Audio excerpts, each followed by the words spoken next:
Dün gerçekleştirilen özel oylamada memurlar ve güvenlik güçleri oy kullandı. Katılımın oldukça yüksek olduğu gözüküyordu. %83'e varan bir oran. Ama seninle de yayından önce konuştuğumuz gibi geçersiz oyların da oldukça fazla olduğunu gördük. Yani bir tür tepki amacıyla birçok farklı şeye aynı anda oy vererek oyların geçersiz olması bir tür boykot gibi değerlendirildi kimi siyasi çevreler tarafından. Genel olarak bu özel oylamadaki sonuçları nasıl değerlendiriyorsun? Hem KDP açısından hem YNK hem de diğer gruplar açısından. İstersen buradan başlayalım. Yarın genel seçimler yapılacak.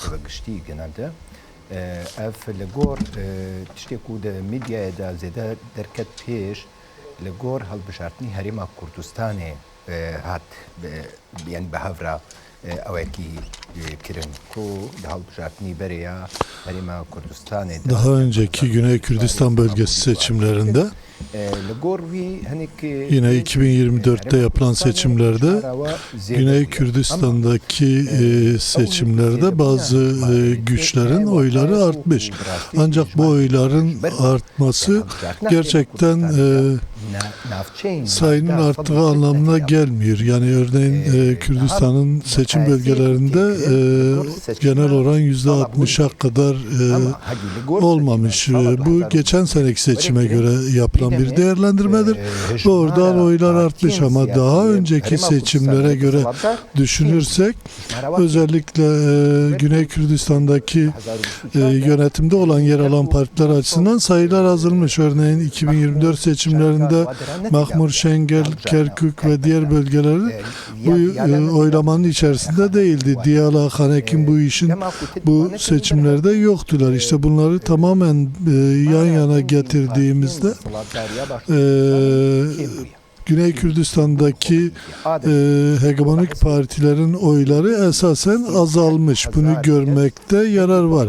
Yine diğer taraftan 38 bin civarında seçmen oylarını tamamen yakmış. Yani bu en azından bir sandalyeye tekabül eden bir sayıyı ifade ediyor. Bu da şu anlama geliyor ki doğrudur, o katılım oranı artmış ancak oylarını kullanmayarak protesto edenlerin sayısı da artmış. Bu da aslında bilerek yapılan bir durumdur.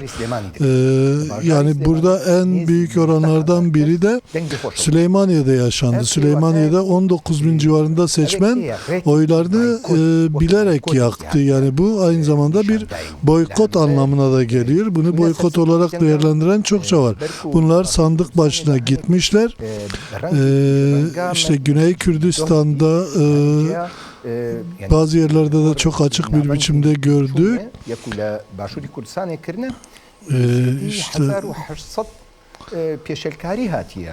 İşte aslında gelen bilgilere de bakılırsa 1800'e yakın da uygunsuz kullanım olmuş. Örneğin mesela cep telefonlarını oy kullanma mahalline götürenler var ki bu yasayla yasaktır. İşte ya da diğer tarafta adayların bizzat kendilerinin tutup insanlara oy kullanmayla ilgili dağıtımlar yaptığı görüldü.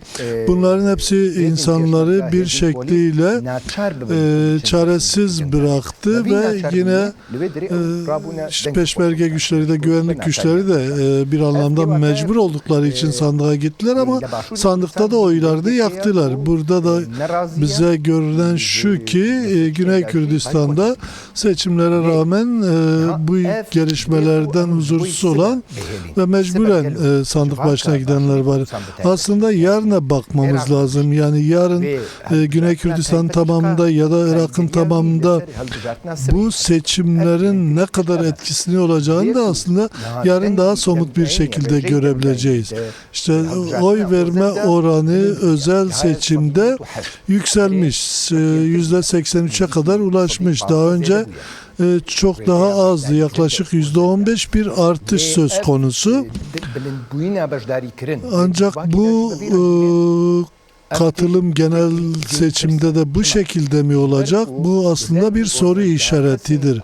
Özel oy kullanmada daha çok silahlı güçler kullandı ve bunlar da hepsi aynı zamanda partilere bağlı olan insanlardırlar. Bunlar görevlerini devam ettirebilmek için de bir şekilde sandığa gitmek zorundadırlar. Yani bir mecburiyet içerisinde yasal olarak o sandık hakkını kullandılar. Ancak öte taraftan baktık, Güney Kürdistan'da ciddi bir boşluk da var. Örneğin mesela boşluk nedir? Geçtiğimiz yıl bir seçim yapıldı. Yaklaşık bir yıl üzerinden geçti. Ama hala bir hükümet oluşmamış, bir parlamento oluşmamış.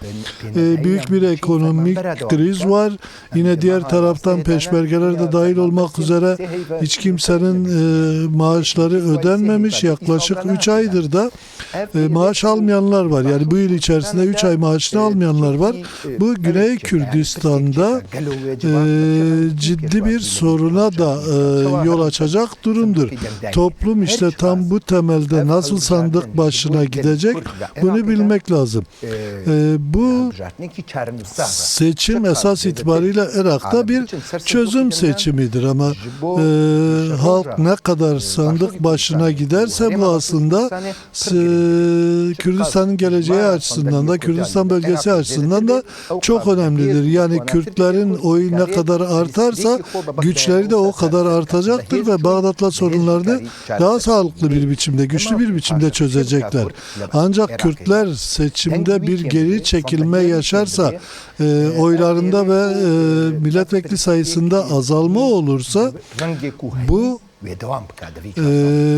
çözümsüzlüğü de önümüzdeki 4 yıl içerisinde de tekrar devam ettirecek durumdur. Ancak güçlü bir katılım yaşanırsa Güney Kürdistan'da çok önemlidir. Yani bir de diğer taraftan Musul, Mahmur, Şengal, Kerkük, Hanekin, Diyale gibi Kürdistan bölgesinin dışında olan bölgeler var. Bunlar özellikle 140. maddenin, anayasanın 140. maddesine göre bunlar esasen Kürt bölgesidir. Ancak anayasanın 140. maddesine göre henüz bir referandum yapılmadığı için hala onlar Güney Kürdistan bölgesine bağlı değiller. İşte o bölgelerdeki Güney Kürdistan bölgesine katılabilmesi için de bu özel bölgelerde de Güney Kürdistan tamamda da bu oyların hepsi bir etki oluşturacaktır. Ancak Güney Kürdistan bölgesinde özellikle hegemonik yapılara karşı büyük bir tepki de var. Geçtiğimiz dönemde Bakanlar Komitesi ne ekonomik alanda ne sosyal ve toplumsal alanda sorunların çözümünde hiçbir etki yaratamadı. Bu geçtiğimiz 4 yıl içerisinde de krizler giderek daha da büyüdü. Özellikle geçtiğimiz kabinede büyüme çok daha fazla kendisini gösterdi. Bu da halkı sonuç olarak onlara karşı bir tepki içerisine soktu ve başka farklı partiler de oluştu. Ama bunlar eğer seçimde oy kullanmıyorlarsa, özellikle hegemonik partilere karşı tepkisi varsa pekala gidip diğer partilere karşı da, yani liberal partilere, İslami partilere, bağımsız partilere karşı da giderek oy verebilirler ve seçime katılımı arttırarak Kürtlerin etkisini de arttırabilirler. Halk seçimde oylarını bunlara karşı da verebilir. Yine partiler arasında bizzat yurtsever insanlar var. O yurtsever insanlar da hiçbir zaman asıl olarak ulusal konularda hiçbir taviz vermemişlerdir. Kürdistan'ın korunmasında, Kürdistan topraklarının korunmasında etkili yaklaşımlar üretmişlerdir. Bunlar hiçbir zaman anayasa göre de bir taviz içerisinde bulunmamışlar. Bunlar yurtseverdirler, topraklarını seviyorlar, halkını seviyorlar. Dolayısıyla bunlar kendi partilerinin ya da şahıslarının çıkarları için seçime katılmamışlar ve bunları da Kürdistan toplumu, Güney Kürdistan toplumu görmeli ve oylarını onlara da verebilmeli. Yani seçimleri protesto etmek değil, seçimlerde oy kullanmak önemlidir. Artık Güney Kürdistan halkı doğrusu bundan sonra oylarını bir proje için kullanmalıdırlar. Yani partilere olan bağlılıklar üzerinden değil, projeler, gelecek üzerinden bir oy kullanmaya gitmelidir. Görüyoruz bazı partilerde işte babaları o partileri seviyor diye çocukları gidip o partilere oy veriyorlar. Ama bu partilerin projeleri nedir? Gençler bunları görebilmelidirler. Kürdistan için, gelecek için ürettikleri neler var? Örneğin mesela Güney Kürdistan'da Türk devletinin ordusu yıllardır orada var ve bu tartışılıyor. Ama örneğin bu seçimlerde hiçbir parti buna ilişkin tek bir açıklama yapmadı. Bahtinan bölgesinin topraklarının yarısından fazlası Güney Kürdistan topraklarındadır. Güney Kürdistan'da Türk devletinin askeri komutanlığı var ama Güney Kürdistan seçimlerde Kürt partileri bunlara ilişkin hiçbir şey söylemedi. Ya da işte diğer taraftan Türklerin Irak'a karşı kullandığı su sorunu ve diğer ekonomik sorunların hiçbiri bu dönemde gündeme gelmedi. Bununla ilgili geleceğe dönük herhangi bir projeye ilişkin tek bir lafı bu partilerden duymadık. Bunlar ne yazık ki olmayan şeylerdir. İşte ulusal meselelerde, yurtseverlik konusunda Güney Kürdistan partileri çok ciddi anlamda bunları gündeme getirmediler. Esasen bunlar doğrudan tüm partilerin sorunudur. Yani diğer taraftan işte anayasanın 140. maddesi ne kadar zaman üzerinden geçti? Şimdiye kadar 140. madde hiçbir şekilde parlamentonun gündemine gelmedi. Irak devletinin ya da işte hükümetinin gündemine gelmedi. Parlamentoda bunun üzerine herhangi bir tartışma yapılmadı. Bu bölgelerin Kürt kimliğinin silinmemesi için aslında bu gündemde tutulmalı. Bunun üzerine politika üretilmeli. Şimdiye kadar bu konuyla ilgili yapılanların tamamına baktığımızda Kerkük bölgesinde 2023 yılından bu yana Arapların sayısı giderek artmış ve Kürtlerin sayısı da giderek azalıyor. Bu geliyor ki karanlık bir siyaset yürütülüyor bölge üzerinde. Özellikle Kürtlerin yaşadığı bölgelere dönük karanlık siyaset devam ediyor. Musul'ü nasıl yaptılar? 100 sene önceye baktığımızda aslında Musul'da çok fazla Kürt vardı ama azalmış. Bugün Kerkük'te aynı noktaya doğru adım gidiyor. Yine diğer taraftan Kürtlerin toprakları var ve bu tarım alanları özellikle işgal ediliyor açık bir biçimde. Bunu tutup doğru dürüst gündeme getiren ve bununla ilgili yaklaşımlar belirleyenler yok. Yine başka yerlerden gelen Araplar Kerkük'te Kürtlerin tarım alanları üzerine oturmak ve oraları tutup kendi uhdesine almak istiyor. Kürtlerin Araplara veriliyor ama bunlar seçimde bile gündem olmadı doğru dürüst. Güney Kürdistan partileri bile bunun üzerine hiçbir şekilde konuşmadılar. Yaptıkları propagandalarda genellikle günlük birbirlerine karşı olan sorunlar üzerindeydi. Coğrafyanın sorunları, ulusal sorunlar ve diğer ciddi önemli sorunları bir tarafa bırakmışlar ama diğer taraftan başka sorunları gündeme getirerek politik propagandalar yapmışlar. Yani aslında bu sorunların hepsi Bağdat'la konuşulacak konulardır. 40. madde önemli bir ulusal meseledir, ulusal sorundur. Güney Kürdistan bölgesinde Kürt bu konuyla ilgili ısrarlı olmalı ve bunu mutlaka çözmeli.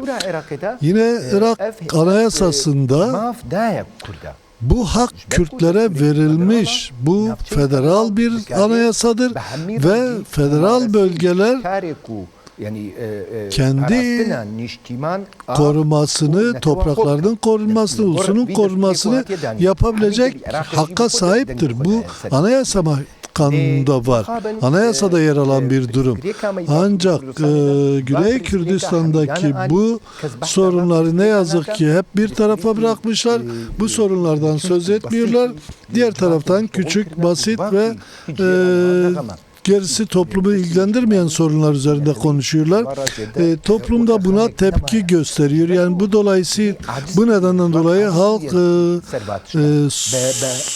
bu konulardan dolayı sandık başına gitmiyorlar. Toplumu öyle bir hale getirmişler ki toplum da aslında bir anlamıyla bunlardan kopmuş durumda. Artık insanların büyük çoğunluğu kendi elektriğiyle, ekmeğiyle, onlara dönük vergilerle ve benzeri diğer şeylerle uğraşmaya başlamışlar. Çünkü Çünkü ciddi bir ekonomik kriz var. Bu aynı zamanda toplumu da olumsuz anlamda etkilemektedir.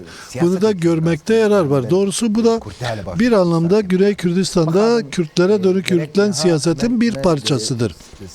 Son 2 dakikamız hatırlatayım Karzan. Devam et. Buyur. Yani gerek naha priskireki lebaşuri Kürdistan'da 2025'da Doğrusu Güney Kürdistan bölgesinde 2025 yılında bir başka sorunu tartışmalıydık. Yani Güney Kürdistan'daki ilerlemeyi tüm dünyaya gösterebilmeliydik. Ancak şu anda ne yazık ki biz Kürdistan'daki gerilemeyi konuşuyoruz ve şu anda bazı partiler gidip bazı şeyler yapıyorlar ama onların hepsi aslında o partilerin kendi öznel girişimleridir. Yine toplumda kadınların öldürülmesi, ekonomik sorunlar, halka dönük şiddet, insanlara dönük şiddet, bunların hiçbiri doğrusu hepsine baktığımızda gerilemedir. Bunlar aynı zamanda Güney Kürdistan'da düşünce özgürlüğünün de ayaklar altına alınmasıdır. Yine Güney Kürdistan'da gazetecilere dönük saldırılar ve diğer gelişmelere baktığımızda da halkta büyük bir bezginlik yaratmış durumdadır. Güney Kürdistan'da halk, daha doğrusu geniş bir kesim daha farklı sorunlarla uğraşıyorlar ve partilerin iletişim organları da bu konuda aynı şeyi üretiyorlar. Yani halkın sorunlarını çözebilecek sorunlar üzerinde bir çalışma yürütmüyorlar.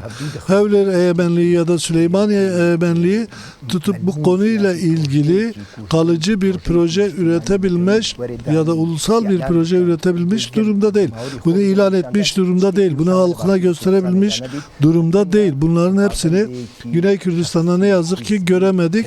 Daha çok kişisel, partisel propagandalar üzerinde, birbirlerine dönük kişisel yaklaşımlar üzerinden tartışmalar ve propagandalar yürütülüyor. Bu konuyla ilgili ciddi bir gelişmeyi göremedik ne yazık ki. Teşekkür